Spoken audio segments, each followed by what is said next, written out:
Smart Ideas avec Loïc de Brabander, bonjour. Bonjour. Bienvenue, vous êtes le cofondateur, directeur général de Vexskin que vous avez créé en janvier 2022 avec votre épouse Anaëlle. Donc c'est une histoire de famille. C'était quoi le déclic ?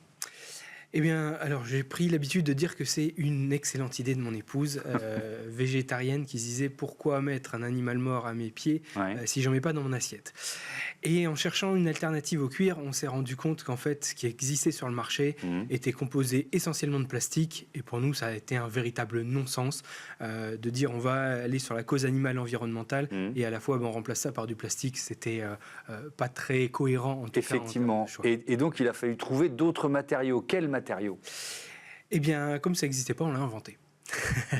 On a développé quelque chose en valorisant des déchets, puisqu'on voulait vraiment s'inspirer de l'économie circulaire, de la Blue Economy, et on a sourcé des déchets qui étaient proches de chez nous.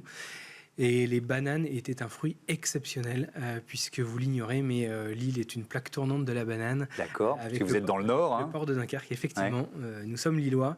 Et sur notre territoire, ça représente des quantités conséquentes de bananes qui sont mis à la poubelle entre l'importation et la grande distrib. Et nous, on vient apporter une solution à ce moment-là pour valoriser les fruits. Alors déjà, j'apprends quelque chose. Donc il y a une déperdition importante. C'est des bananes qui ont été abîmées lors du transport. Qui n'ont pas la bonne forme, etc. Donc vous récupérez des bananes entières, on est bien d'accord ? Et alors vous les transformez en cuir, je mets des guillemets, comment vous faites ? Alors, on a développé un brevet qui nous est propre, un process qu'on a breveté et qui nous est propre, qui nous permet d'avoir un taux de valorisation de déchets exceptionnel et qui permet d'avoir des matières comme celle-ci, qui sont... Montrez-les un peu plus haut, qu'on la voit bien, pour lesquels on peut avoir différents coloris, etc. Donc avec ça, on peut faire toute la maroquinerie qu'on imagine, des chaussures, des sacs, etc. Alors la chaussure, pour l'instant, pas encore, parce qu'il y a des spécificités de flexion, de résistance, etc. qu'on n'a pas encore validées. Mais c'est l'idée d'aller sur ce segment-là, l'industrie automobile, l'ameublement dans un second temps. Et nos vrais premiers clients sont les maroquiniers. Vous en êtes où du développement de votre entreprise aujourd'hui ? On en est au tout démarrage, puisqu'on a fait beaucoup de R&D et on commence la commercialisation de nos échantillons et on est en pleine levée de fonds pour justement financer des outils de production nous permettant d'aller un peu plus loin sur le marché. Donc vous êtes en phase de passage à l'échelle en quelque sorte. La levée de fonds va vous permettre quoi ? Va vous permettre de rentrer dans une phase un peu plus industrielle ? Surtout de financer déjà des outils qui permettent de fabriquer en plus grande quantité que ce qu'on est aujourd'hui. Aujourd'hui, on est encore à l'échelle laboratoire, sans trahir de secret sur le sujet. Qui sont vos clients potentiels ?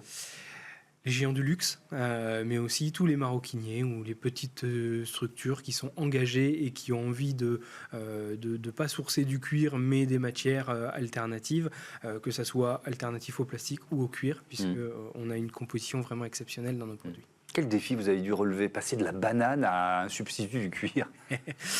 On a pensé out of the box, véritablement, et c'est ce qui nous a permis d'aller chercher l'inspiration dans des univers différents et de ne pas chercher que dans l'industrie, de manière à aller chercher le meilleur de chacun des univers et de créer notre propre recette. Un petit peu. Un exemple ? On s'inspire un peu de la cuisine, par exemple, et on mélange certains additifs qu'on peut retrouver en cuisine, qui ont une fonction bien particulière dans notre process. D'accord. Donc la levée de fonds, elle est en cours. Vous espérez lever combien d'argent et à quel point vous en avez besoin d'une certaine façon ? Alors, à quel point ? C'est vital, véritablement. Le besoin aujourd'hui en equity, il est de 500 000 euros. Et ça va permettre de créer 5 emplois à très court terme et surtout de mettre en place une unité de production nous permettant d'assouvir un besoin journalier d'à peu près 35-40 mètres carrés jour. Est-ce que les géants du luxe dont vous parlez, ils sont prêts à investir ? Pas sur ce premier tour. C'est trop tôt ? A priori, c'est un peu trop tôt et eux attendent des solutions qui soient éprouvées et disponibles en quantité industrielle déjà, puisqu'ils ont des soucis de logistique et très importants, on les comprend.